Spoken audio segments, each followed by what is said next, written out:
Ian from RTL here. Welcome to another retro ranking where we concentrate more on songs than albums. And today's band are a band that I sort of grew up on because there was lots of things I liked about them. I thought there was Manners, Boxers, Frogs. I loved the get-up of the lead singer, and it had two drummers in it.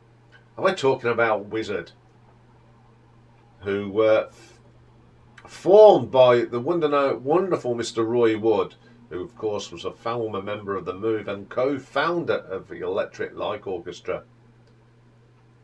So how did Wizzard come about? Not long after ELO released their first album, Wood found himself in political disagreements with the band's manager Don Arden,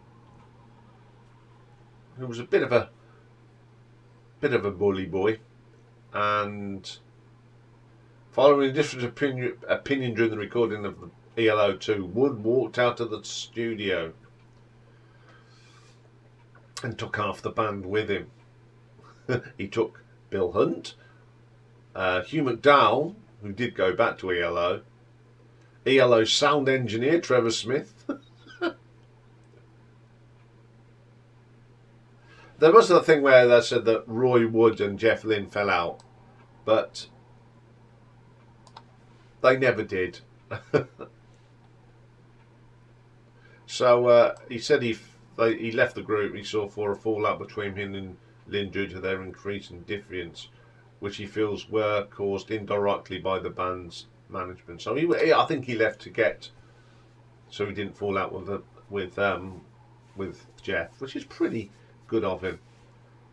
So they had some interesting people come in. Saxophone players like Mike Burney came in, and Nick Pentelow, which is the son of actor Arthur Pentelow.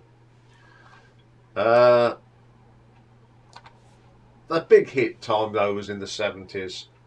They sort of faded out, but Roy Wood carries on. I mean, I was lucky enough back in '86 to see Roy Wood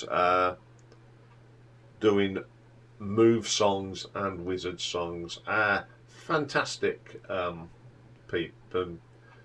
We had, of course, Bev Bevan playing drums, and it was a really good. And I really do like Wizzard because they're different. You get your more conventional glam rocky songs, and then you get some bizarre stuff, which they are mad as a box of frogs. So here's my top 10 favourite songs by Wizzard. So here we go. Number 10. Now this is from 1973, and it's off their album Wizzard Brew. And it's a little number called A Jolly Cup of Tea. All I can say, this reminds me of 1960s comedy, black and white, sort of it's just very British, and it's just something of the crazy world of Roy Wood. Brass bands singing like on football terraces, always mention a jolly cup of tea. It's just so British, and I love it. What a track. Okay, number 9 then. Now this is again from 1973. Now this was a B-side of a single, which we'll probably mention later. It's called The Ballpark Incident, and it's called the Carlsberg Special. It's got some sort of harpsichord sound on here. It's just got horns. It's totally bizarre. Now Carlsberg is quite special to Northampton because it's brewed in Northampton for Carlsberg. Totally bizarre, but the keyboards are great. It's just a really weird track, but I like weirdness.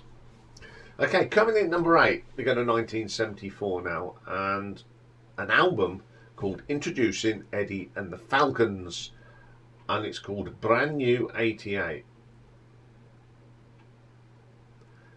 Any track that starts off with like motorbikes, you know, in for a good time. Great rock and roll track with a saxophone on it. At the end of the day, Roy Wood is just a rock and roller, and this is just great rock and roll. Nothing wrong with this track. It's got them rich saxophones, the double drums. It's just a fantastic little track. Okay then, coming in number 7, we go to 1975 now. Now this is a single released in that year, and it didn't chart. And I don't know why, because it's such a popular track with the fans. And it's called Rattlesnake Roll. It's just got some lovely boogie woogie piano, and that's why I like it. It's just great rock and roll. It's a mixture of rock and roll, Glenn Miller. It's Glenn Miller playing rock and roll. It's just a great track, and it's them saxophones again that really add to it, and the wonderful voice of Roy. Terrific track, and I can't understand why it never charted. Okay then, number 6, 1973 now. Big hit this is. Number 1, and it's the wonderful Angel Fingers classic Wizzard. I just about remember this track coming out. It's just classic Wizzard, you know. Seen this as a young lad on Top of the Pops, loads of hair, lots of makeup, 2 drummers, everyone dressed like, it was totally madness, but it's just a great track, Angel Fingers, one of my favourite tracks by Wizzard. Coming in at number 5, we're staying with 1973, and it was probably the second best Christmas track by Iain, Merry Christmas Everybody. Got to number 4 in the charts, and it's the brilliant I Wish It Could Be Christmas Every Day. Fantastic track. I remember singing this, I think, in the middle of May at that concert, because he did perform this, and school kids from Birmingham came on stage to do it. Take It Away Kids. It's an absolutely brilliant track, and it is a proper Christmas song, and I do like that track. Okay then, coming in at number 4, staying with 74, this got to number 6, and it's Rock and Roll Winter. Everyone thinks this was actually a Christmas song, but it actually came out in the spring of 1974. But people do play it at Christmas, although it's not a Christmas song. It's just, again, it's just a wonderful track. Great vocal from Roy. Very catchy tune. That's one thing you got with Wizzard, some catchy tunes. Top 3. These are just creme de la creme for me. Coming in at number 3, 1972's number 6 hit, The Ballpark Incident. Another classic track from Wizzard. Great vocal from Roy as ever. I love the piano on this. It's just good old boogie woogie. Excellent track. Number 2, 1974, number 5. The track that starts off with that weird saxophone off key at the beginning, and it's the brilliant Are You Ready to Rock? Just great rock and roll. Just remember them performing this in Birmingham. Absolutely brilliant track. You can, jive around to it. People in the audience are going, great. It's just a great track from my childhood. But of course, my number 1 is from 1973, and it was another big hit, probably their biggest hit ever. And it's the brilliant See My Baby Jive, one of the great songs of the 1970s. I remember this, it's just that huge hair, the double drumming, the great saxophone sound on it. It's just a catchy tune, and it's still a big smash today. You put it on and people just love it. So there we go, there's my top 10, but of course I always have some honourable mentions. So let's have a look at our honourable mentions. Okay, we've got 2. The first 2 come from Introducing Eddie and the Falcons.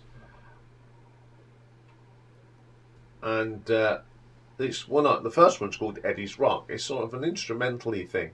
The drumming is brilliant on it. That double drum really works. The saxophones as well. It's just one of those tracks that just missed out as well. I do like that track. The second one from Eddie, Introducing Eddie and the Falcons, is a thing called Crazy Jeans. Now the beginning of this reminds me so much of Cliff Richard's Move It. That dun dun dun dun dun dun, and then it goes off into its own thing. But it's just a fantastic rock and roll track. I like it. And my last one, we go back to the Wizzard's Brew album, and it's called You Can Dance Your Rock and Roll. Sounds like it's live. It's got screaming girls from the 50s, you know, and Beatles and Cliff. A great bass line. I love the guitar and saxophone. The saxophone solo is absolutely brilliant, and it's just one of those tracks that's forgotten about, I think. So there we go. There's a little bit of Wizzard for you. I'm going to put all of them in today because I like Wizzard in the playlist. So that's all for today. But we're back tomorrow, and it's marathon day, and it's a great marathon tomorrow. A gentleman that sadly passed away last year, but one of the greatest songwriters Canada ever produced, and that is of course the Mr. Gordon Lightfoot. So we'll be doing an album ranking of Mr. Gordon Lightfoot tomorrow. So have a good day, keep out the wet, although it has stopped raining, but I don't know how long for. Have a good day everyone, bye for now.